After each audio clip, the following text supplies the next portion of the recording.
অনুশ্রী ঈশান কাছাকাছি আসা মাত্রই এবার ফুলশয্যার ঘরে দাউ দাউ করে আগুন ধরিয়ে দিল দেবলীনা। হ্যাঁ বন্ধুরা, ভিডিওতে লাইক দিয়ে দেখতে থাকুন। ফুলশয্যার ঘরে অনুশ্রী এবং ঈশান ঢোকার আগ মুহূর্তে যখন কিনা দেবলীনা ছদ্মবেশ ধারণ করে কাজের লোক সেজে সেখানে পরিষ্কার করার নাম করে সেখানে যখন গোটা ঘরে কেরোসিন ঢেলে রেখে দিয়ে যায় এবং দেবলীনা যখন বলতে থাকে যে একবার শুধু তোমরা কাছাকাছি এসো, তারপরে দেখো দাউ দাউ করে কি করে তোমাদের জীবনে আগুন জ্বালিয়ে দিই এবং তোমাদেরকে পুড়ে মারিয়ে এই ঘরটার মধ্যে তোমরা এই ঘর থেকে কোনো মতে বেরোতেও পারবে না। এবং অবশেষে সকাল হওয়া মাত্র ইন্দ্রাণী গাঙ্গুলি রীতিমতো জ্বলে পুড়ে ছাই হয়ে যাওয়া নিথর দেহগুলো পড়ে থাকতে দেখবে এবং তার পরবর্তীতে ইন্দ্রাণী গাঙ্গুলি সেই ছটফটানিগুলো দেখে আমি আমার রীতিমতো প্রতিশোধ নাম পূরণ করব। ঠিক সেই মুহূর্তেই যখন কিনা ঈশান অনুশ্রী একে অপরের কাছাকাছি আসে এবং সেই মুহূর্তেই দেবলীনা যখন কিনা জানালা দিয়ে সেখানে লাইটার দিয়ে আগুন ধরিয়ে দেয় এবং তারপর মুহূর্তে অনুশ্রী যখন চিৎকার করে এবং বলতে থাকে যে ঈশান আগুন। ঠিক সেই মুহূর্তে ঈশান যখন বলতে থাকে যে অনুশ্রী তুমি আমার মাইন্ড ডাইভার্ট করার চেষ্টা করছো, তাই তো? ঠিক সেই মুহূর্তে অনুশ্রী যখন বলতে থাকে যে না ঈশান আগুন।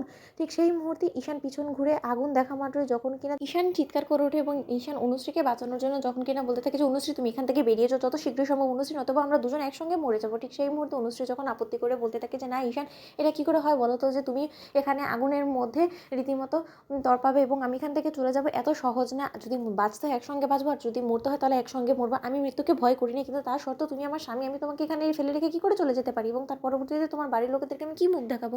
ঠিক সেই মুহূর্তেই ঈশান অনুশ্রী চিৎকার চেঁচামেচির আওয়াজ শোনা মাত্রই যখন কিনা বাড়ির শুদ্ধ সমস্ত লোকেরা সেখানে একসঙ্গে এসে জড়ো হয় এবং সমস্ত লোকেরা যখন বলতে থাকে যে ঈশান অনুশ্রী কী হয়েছে। ঠিক সেই মুহূর্তে অনুশ্রী যখন বলতে থাকে যে আমাদেরকে বাঁচাও, আমাদের ঘরে আগুন লেগে গিয়েছে, আমাদেরকে বাঁচাও নয়তো আমরা মরে যাবো। ঠিক সেই মুহূর্তে আয়ুষ যখন বলতে থাকে যে ঈশান তুই একদম ঘাবড়াবি না, আমরা এক্ষুনি তোকে বাঁচানোর চেষ্টা করছি, তোমাদেরকে বার করার চেষ্টা করছি। ঠিক সেই মুহূর্তে শত চেষ্টা করা সত্ত্বেও যখন কিনা দরজায় তালা দেখতে পাই এবং আয়ুষ যখন বলতে থাকে যে এ মাইয়ে কি দরজায় তালাকে লাগিয়েছে, কিছুই তো আমার মাথায় ঢুকছে না, ওদের ফুলসজ্জার ঘরের বাইরে দরজা তালা, এটা কি করে হতে পারে, এটা কি করে সম্ভব। ঠিক সেই মুহূর্তে ইন্দ্রাণী গাঙ্গুলি যখন বলতে থাকে যে এই সমস্ত জঘন্য কাজ যে করেছে তাকে আমি কোনো মতেই ছেড়ে কথা বলবো না, কিন্তু আয়ুষ যে করি হোক না কেন আমার ছেলেটাকে বাঁচাও নয়তো বড় মরে যাবে।